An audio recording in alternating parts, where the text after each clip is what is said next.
I want to welcome our guest, Dr. Michael Baden, physician, board-certified forensic pathologist, was also chief forensic pathologist for the House Select Committee on Assassinations, was chairman of that group.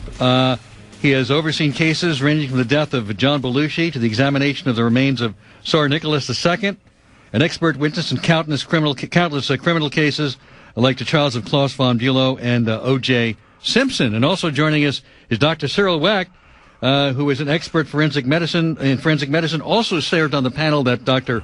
Baden chaired, and performed about 17,000 autopsies.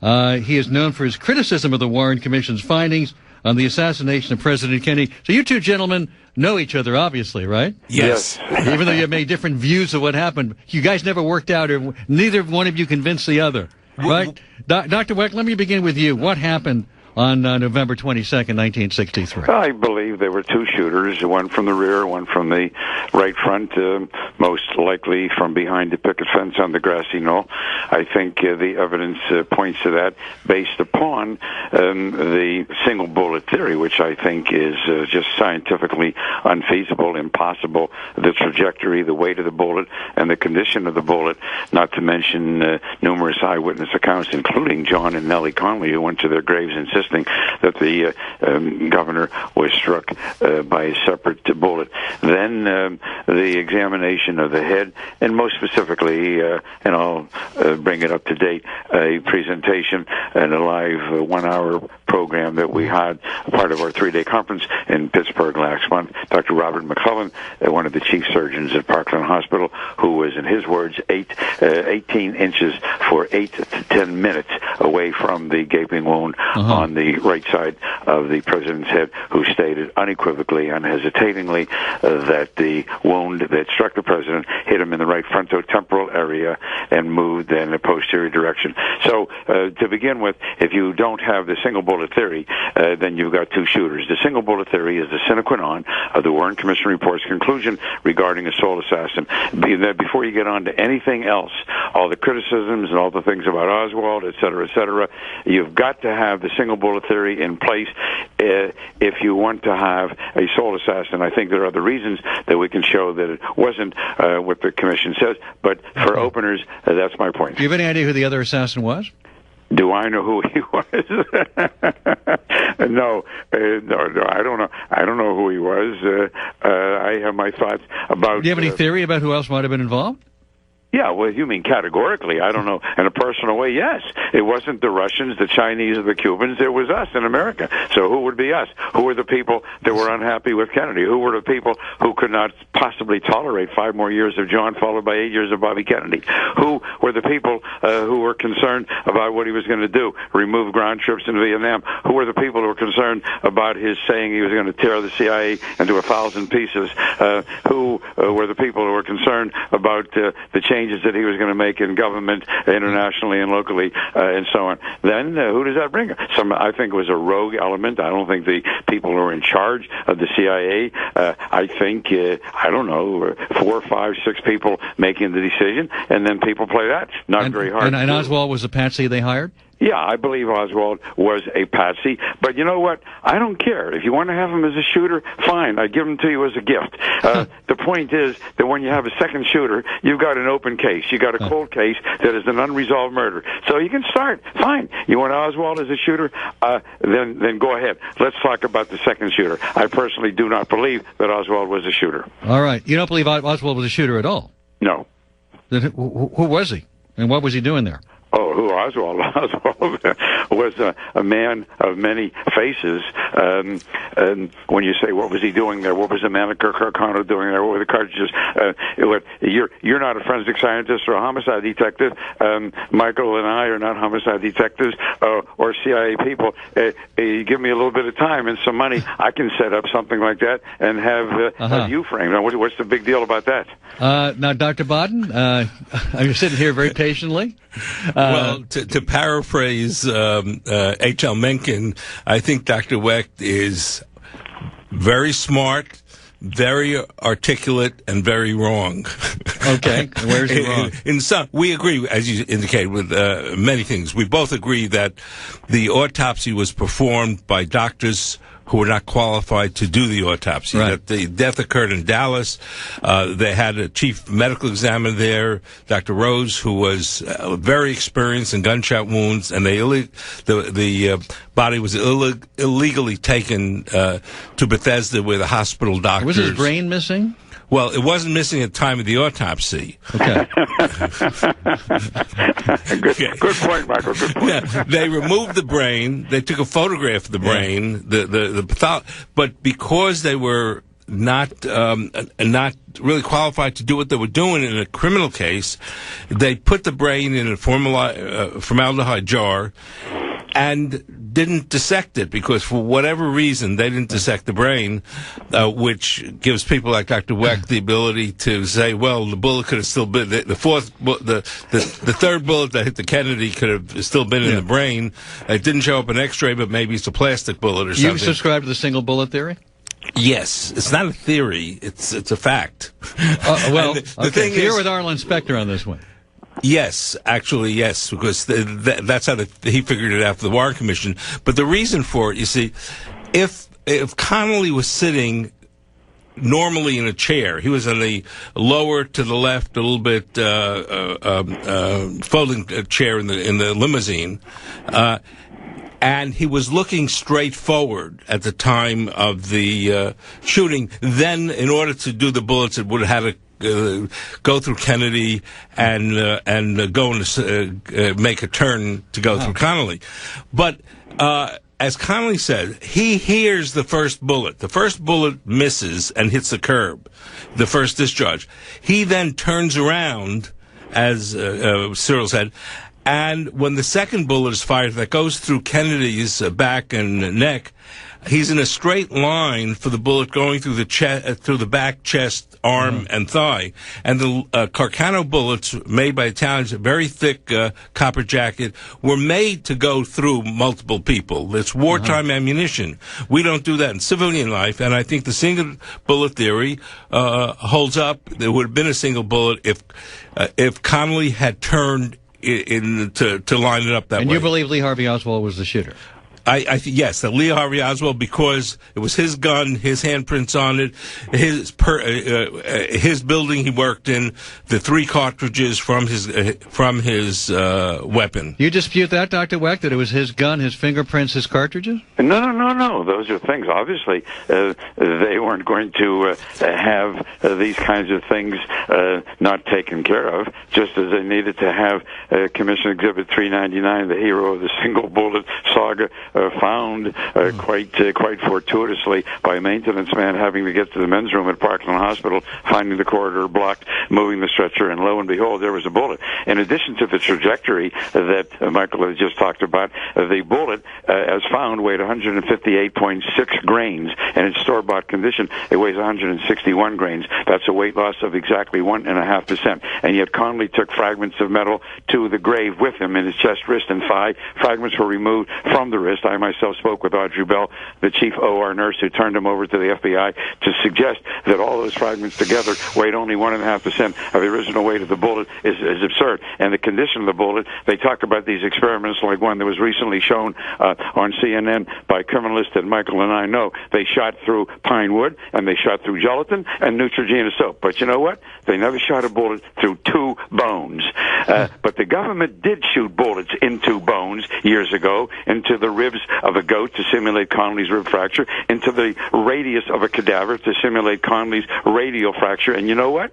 That bullet, that photo, which I have, the government's, which is the most valuable thing I possess about the JFK assassination, shows the typical mushrooming, peeling back appearance of a bullet when it strikes bone. That's the single bullet theory. Dr. Baden, you disagree with his description of the bullet? No, I think Dr. Wecht is saying what the government testing showed, but when a bullet hits dry bone, it deforms more than when it goes through clothing, skin, blood, and living bullets, so that the testing of a bullet against a dry goat bone will damage the bullet much greater than a bullet going through a body. And also one point about that Dr. Wecht brings up about all the people who saw the big hole in the back of his head, and the doctors and the funeral directors who say there was an exit wound in the back, and even Connolly's statement that the first bullet he thought hit him shows that eyewitness testimony is often flawed. That's why we do autopsies in the first place, because mistakes are made.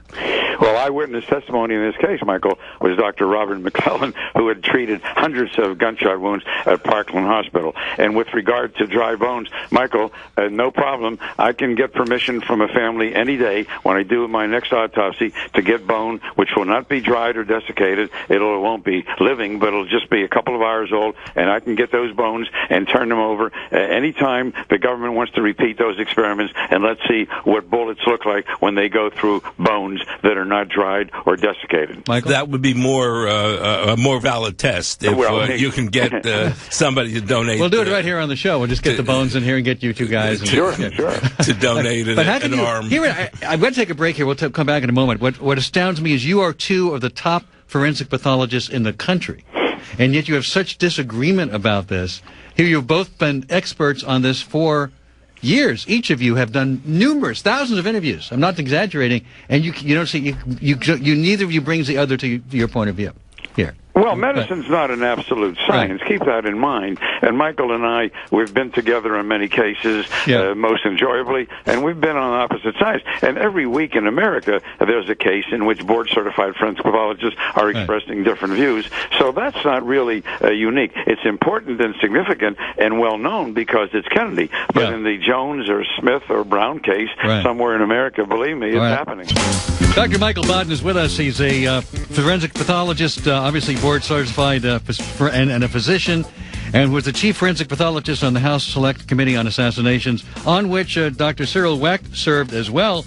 Dr. Wecht is another highly esteemed forensic pathologist who's done many well-known cases and consulted about 30,000 post-mortem examinations, in addition to about 17,000 autopsies. And both of our guests have been experts called upon for years on the Kennedy assassination. I'm curious about motive. Dr. Baden, you have a different idea about motive than what Dr. Wecht had. Well, I'm not sure what Dr. Wecht... Well, Dr. Wecht was talking about there are enough people who didn't like Kennedy, or there was a CIA or rogue agents therein who didn't like the fact that he wanted to pull out of Vietnam, and that there were people... That's right. Yeah.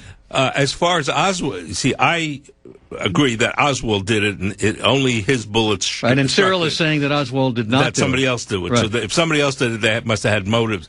In my evaluation, Oswald shot Kennedy purely out of the opportunity that he saw in the newspaper that the entourage was going to go right past his building where he was. He had bought the gun 4 or 5 months earlier in order to shoot General Walker, whom he tried to shoot, and he went out and he searched him down and he missed.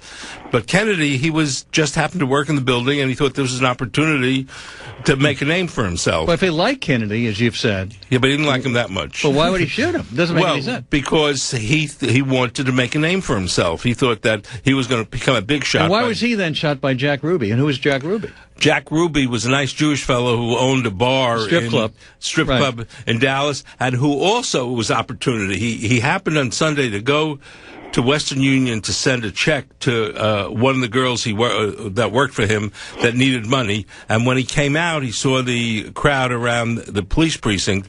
Oswald was supposed to be moved at 10 o'clock in the morning. Right. This was like 11. Why would they have allowed anybody to have access to Oswald? Because the cops used to come by his bar, his strip club, and he knew the cops, and the cops let him in.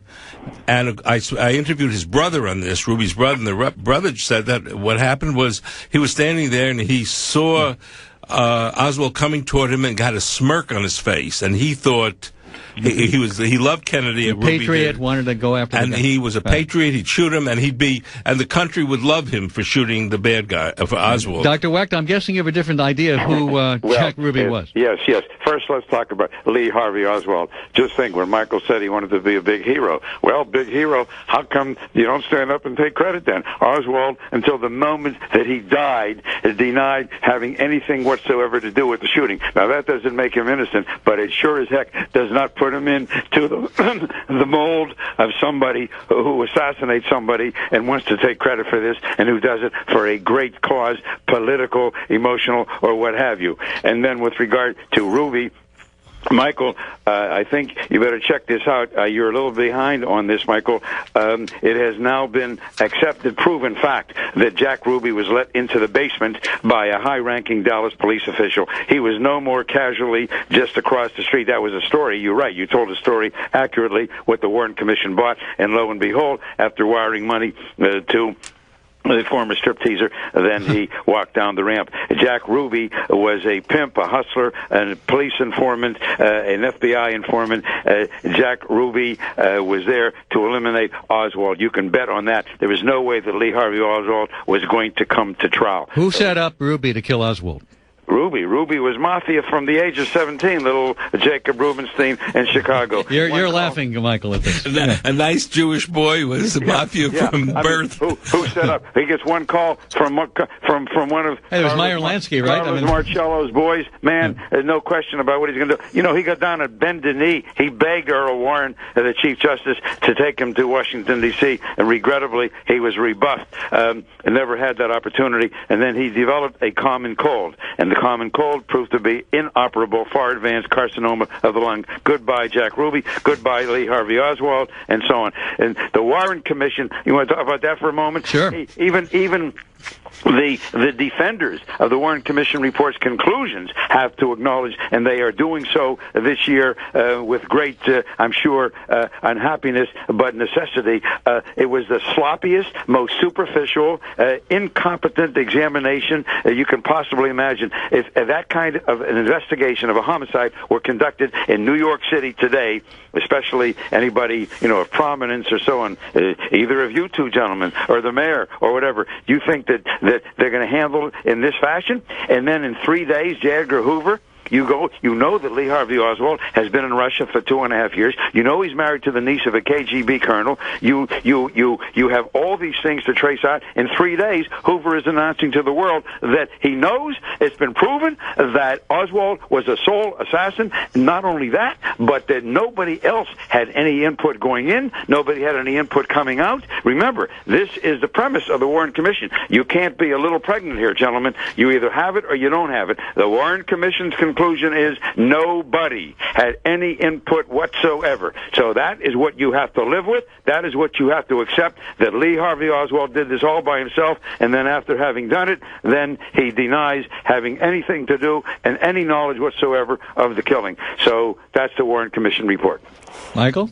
Well, I think Cyril has a point in that more information is coming out how Hoover hid, the FBI hid some information from the Warren Commission, and that what information would they have hidden? Well, about why they failed to cover Oswald.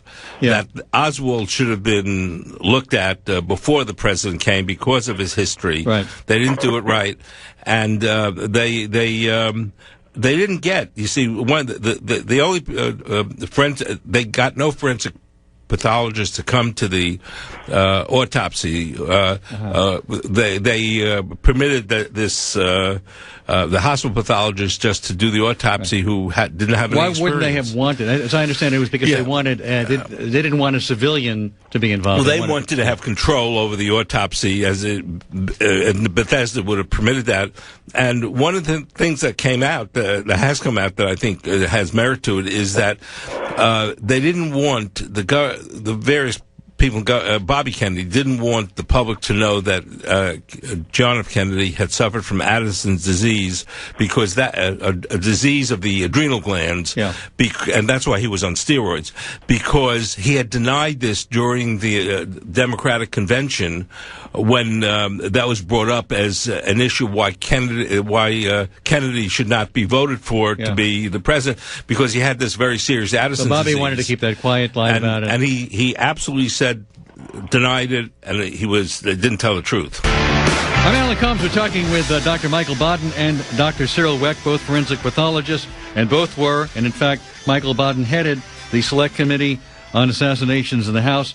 What was 1970? What 77 to 79. 77 to 79. Let me ask you, Dr. Wecht, about the theory about John F. Kennedy's brain and what happened to it, because this is something you originated, as I understand. Well, there's no theory. When I went in 1972 as the first non-government appointed, non-government related forensic pathologist given access to the autopsy materials, then I saw a document dated April 26th, April 26th, 1965, and it set forth all the things that the government, in an executive order that has never been duplicated, and never been done, hasn't been done since, it will never be done again, I'm sure, in which they said that everything belonged to Jackie Kennedy. The gun, the bullets, the bullet fragments, the x-rays, the photos, everything belonged to her. Right. Why did they do that? To make a constructive transfer. She was the last person in the world who would ever wanted to see that, let alone possess it. So she gave it back then, and they sent in some people to do an inventory on her gift back to the government, dated a year and a half later, October 29th, 1966. In the materials that were submitted on April 26th of 65, there were included a metal box containing the brain, a whole bunch of x-rays, photographs, microscopic slides that people like Michael and I look at sometimes to help differentiate between entrance and exit wounds on the skin, and so on. And then I'm holding the other document in my other hand a year and a half later. Guess what? The metal box with the brain is no longer there, and many photographs and x-rays and microscopic slides are missing. Fred Graham of the New York Times, one of the top senior reporters at that time, who had been instrumental in helping me get in. That's a long story. I won't digress. And he had the exclusive then on Sunday, August 27th, 1972, President's brain missing. 41 years later, it remains missing. And let me say this, in anticipation of Michael or others having said, well, the Kennedys took it. Okay, I'll issue the same challenge. You show me one sentence, one memo, one statement of an official nature that emanated from any member of the Kennedy family. They had a perfect right, religiously, morally, ethically, emotionally, psychologically, to bury that brain with the body if they wanted to. Do you think that they would have allowed a discussion? They would have been comfortable with the discussion of their father, uncle's, brother's brain for 50 years if they had buried it? You just issue a one-sentence statement. We took the brain and we buried it. End of story. I wouldn't want anybody talking about my father's brain for 45 years if I could shut them up. Now, so I just put that out there in case Michael is going to say, I don't know what he's going to say, but the family took it. You show me where it states that the family took it. Dr. Wecht, where is the brain then? Oh, if I knew where the brain was, Alan, either I'd be dead or I'd be a billionaire, one of the two. Or a dead billionaire. All right, Dr. Baden. I think Cyril has kind of right, is that we looked very much when we were on that commission to find the brain and other tissues. The National Archives that has the steamer trunk with all the belongings of the dead body, really. And we interviewed all of the grave diggers. Did anybody come from Bobby Kennedy's office or all to put the body? Everybody said no. Subsequently, I found out, and speaking to a lawyer who was present at the gravesite about midnight of the day that the body was transferred from its temporary site in Arlington to its permanent resting place where it is now, we saw on television today. And they said that Bobby Kennedy brought packages with the tissues material from the steamer trunk and left them there by the side of the casket so that all the tissues and brain would be together. And I think that's the reason why none of the Kennedys have ever raised an issue about the. You're right. So Bobby Kennedy took it. Bobby Kennedy took it. He had the authority. And where would it be now? Pardon me? Where is it now? Right next to the casket in the grave, within the grave where Kennedy is buried with the eternal flame. And I would say that you're right. He made no notice of it, didn't tell anybody, but at the same time, none of the Kennedys have ever said a word about that the brain was missing, because they know where it is. Well, I disagree. And going back to December 6th, 1963, 2 weeks after the brain had been fixed in formalin, as Michael pointed out, we see a statement in the autopsy report: serial coronal sections of the brain, that means side to side in parallel fashion, are not made in order to preserve the specimen. Preserve it for whom? The brain is hardened in formalin so that it can be cut, that it has increased tensile strength, and you can cut it like a hard-boiled egg. I don't mean to be disrespectful, and lay it out section after section to follow the hemorrhagic tracks of the bullet through the brain. That's why that brain was not sectioned.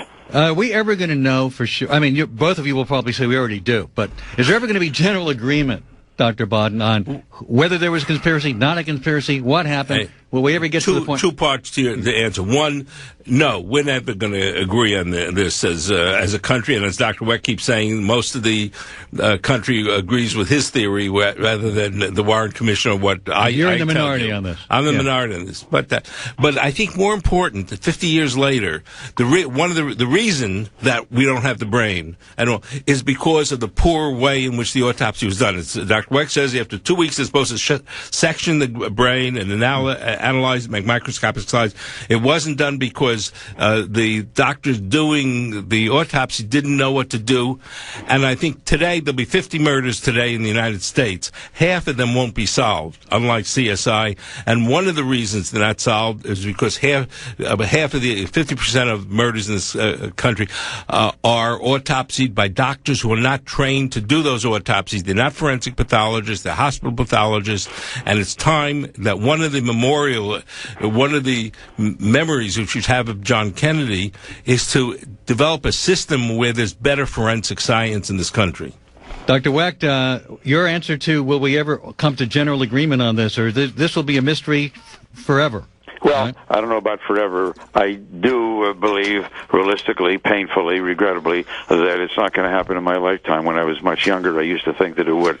I think another generation or two, there is a distinct possibility that the political, governmental progeny, so to speak, metaphorically, the great-grandchildren of the people who were around at that time, who orchestrated all of this and manipulated it and participated and organized the cover-up, I think that there'll come a time, let's say, okay, we're not peeing on great-granddaddy's grave anymore. Let's look into it. I think it's going to happen. Where do you go to get those answers? Well, look, the only thing I can say is, I've been doing this for a long time. It's not, I don't make any money. It's not a living. I'm a very busy guy. Well, this show doesn't pay, so thank you for doing it. Yeah. Well, thank you for having me. I'm very busy doing 400 autopsies and medical legal consultations. And Michael's very busy. Neither one of us is doing this for a living or to establish our reputation. Sure. The only thing we can still do is to continue to talk about it and to deal with it. And maybe there may be some scientific modality that will come up.